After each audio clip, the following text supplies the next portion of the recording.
Ассалаумағалейкум. Қазір ғана жаңадан келген товар, срочно алып қалу керек. Неге десеңіз, қазір мен толық сіздерге есептеп беремін. Бұл GX Canadets не беті, не крашен, утоп емес, барлығы идеальный состояниеде. Бар болған 7000 км, 2022 тағыда айтам, толық жетекті, бензин, 215 мың дирхам дейді. Бұл жақта барлығы дирхаммен сатады, теңгемен емес. Сол себепті біз дирхаммен айтамыз, сонда да бағасы қанша деп сұрайтын кісілер бар. Ол дегенің 26,5 миллион теңге, плюс минусында 58 мың доллар ма солай. Сіздерге подкүліш бұл автокөлік Қазақстанға барған кезде, барлығын қосқан кезде где-то 36-37 миллион теңгеге айналады. Енді осында 2022 7000 километрмен өте жақсы комплектазды баға түсі ходовой 37 теңгеге айналса 37 миллион.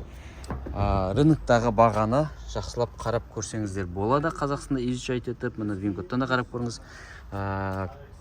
Кейбір сайттарда бұл автокөлік средний бағасы 46 миллион теңге деп тұр. 10 миллион теңге эконом. Ал бұл автокөліктің жақсы, өте жақсы комплектация. Қазақстандағы алдыңға сұрап тұрған бағалары 57 миллион теңгеге дейін барады. Кем дегенде 10 миллион теңге эконом. Міне барлығы идеальный состояние. Міне километрмен бұл американцы емес, бұл канадец. Километрмен көрсетілген барлығы спидометр, пробег ба.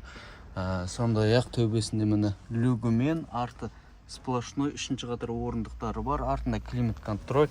Мына жақта подогрев, обдув, пуш-старт, дифлок, память сиденья, память руля, круиз, омыватель фар, подогрев руля. Міне барлығы бар.